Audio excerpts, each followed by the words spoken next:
Aqui é o professor Jalberto falando com mais uma aula do nosso curso CTBJ e hoje a gente vai resolver mais um exemplo acerca agora da determinação da região de operação que o nosso transistor está operando e também determinação das grandezas elétricas e também dos parâmetros de um determinado circuito. E o circuito que a gente vai trabalhar nisso hoje é esse aqui, ó, formado por essas duas fontes de tensão de 15 volts e menos 15 volts, tá?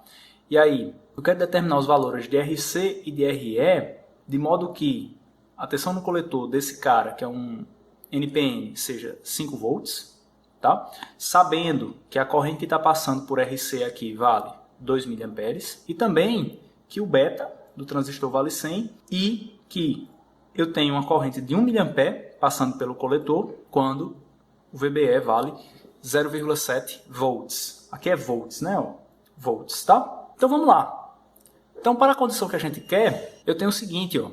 Eu quero RC, sabendo que a diferença de potencial vale 15 volts menos 5 volts, e que a corrente que está circulando por ele é 2 mA. Então, eu posso usar a lei de Ohm aqui direto para calcular RC, que foi o que a gente fez aqui, ó.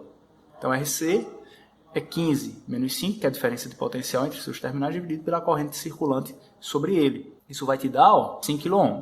O que acontece? Para eu determinar RE, a condição que eu quero determinar RE é quando uma corrente de 2 mA esteja circulando por aqui. Tá legal? E aí, quem é o meu IE? Tá? Como é que eu determino IE? Para eu determinar IE, eu vou precisar utilizar esse dado aqui. Tá? Eu vou precisar utilizar esse dado aqui. Em que sentido? No seguinte sentido. Se eu tenho IC e VBE, eu sei das aulas anteriores, melhor dizendo, até da aula anterior, que a gente resolveu um exemplo sobre isso, que IS é igual a IC dividido pela exponencial de VBE sobre VT. Tá? Então, no meu caso aqui, ó, IC vale 1 mA, tá legal? VBE vale 0,7 para essa corrente, que foi o que a gente colocou aqui. E VT vale 25 mV. Quando a gente faz essas continhas, a gente vai obter 6,91 vezes 10 a menos 16 amperes, isso para a corrente de saturação reversa desse cara. Tá? Aí o que a gente precisa saber é que para uma corrente de coletor de 2 mA, a minha VBE não vai ser a mesma que a de 1 mA. Tá? Então é por isso que eu preciso fazer o cálculo de IS para eu calcular o novo VBE, só que agora para a corrente de 2 mA, que é justamente a condição que eu estou utilizando para resolver o meu exercício. Tá legal? Então, da aula anterior também, ou das aulas anteriores, a gente viu que VBE é igual a VT vezes Ln de IC sobre IS. Tá? O seu VT vale 25 mil, tal como a gente utilizou aqui. O seu IC já foi dado, né? A condição que você quer é que ele seja de 2 mA, tá? Tá aqui, tá legal?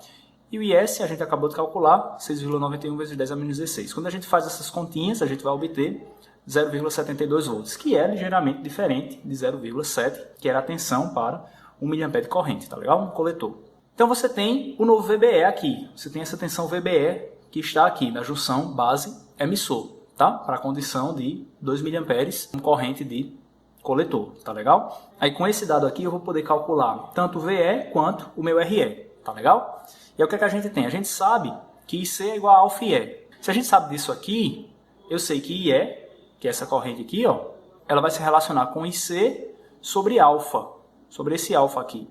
Só que alfa é beta sobre beta mais 1, tá legal? E aí o que é que a gente tem? O IE é igual a IC, que é 2 mA, que é o que você tem aqui, é igual a beta, que vale 100, foi dado também, então é 100 sobre 100 mais 1, isso aqui dando 101, né? Então, quando a gente faz essas continhas, a gente vai obter 2,02 mA.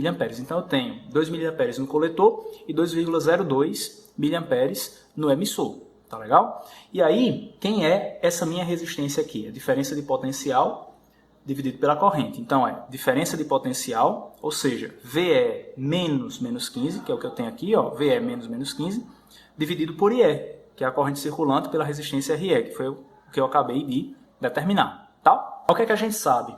A gente sabe que VBE é igual a VB menos VE. Isolando VE aqui, a gente vai ficar com VB menos VBE, que é o que a gente tem aqui. Ó. VB a gente tem, está no terra, vale 0 volt. Tá? É só a gente observar o circuito. Tá? A base está no terra, tá legal? Então a base está no terra menos VBE. VBE a gente calculou para a corrente de 2 mA sendo 0,72 volts. Tá? Então VE vai ser igual a 0 menos isso, dando menos 0,72, que é o que a gente tem. Então, quando a gente substitui o VE na expressão de RE, que a gente acabou de mostrar, vai ficar VE, que é menos 0,72, menos 15, dando mais 15, dividido pela corrente E, que é 2,02, que a gente acabou de calcular. Miliamperes aqui, né? Quando a gente faz essas contas, vai obter 7,07 kΩ para RE, tá legal? E aí, aqui no finalzinho, ó, a gente pode fazer o teste, tá?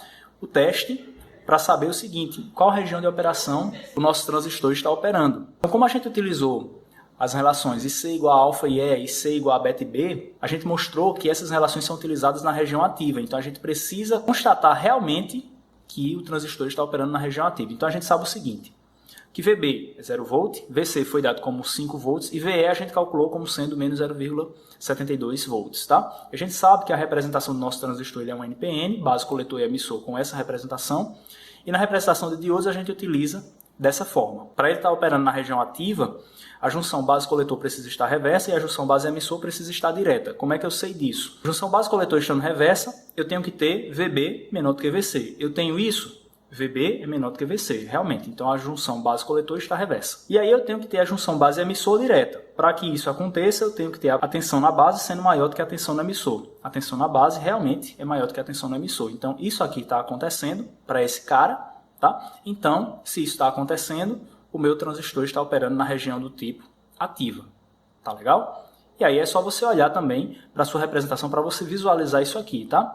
O VB menor do que VC, então a tensão no ânodo menor do que a tensão no cátodo faz com que esse cara esteja reversamente polarizado. E a tensão na base sendo superior à tensão do emissor, ou seja, a tensão no ânodo sendo superior à tensão desse cátodo, faz com que esse cara esteja diretamente polarizado, que é o que a gente está dizendo aqui, tá legal? Então, realmente, o nosso transistor está operando na região ativa e os cálculos que a gente fez estão corretos. Então, esse era mais um exemplo para você visualizar como é que a gente pode determinar a região de operação, como é que determina as grandezas elétricas de um circuito com transistor, também determinar as resistências desse circuito com transistor. Então a gente trabalhou um pouquinho, tanto na análise quanto na síntese do circuito, tá legal? Então eu espero que você tenha entendido os conceitos, espero que tenha gostado dessa aula, me diz se essa aula ajudou você nos seus estudos, curte, comenta, compartilha esse conteúdo com quem você gosta, para a gente estar ajudando cada vez mais pessoas. Não se esqueça de se inscrever no canal, ativar as notificações e a gente vai tendo aula toda semana do nosso curso TBJ, tá? Então, espero te encontrar lá. Então, até a próxima semana. Valeu!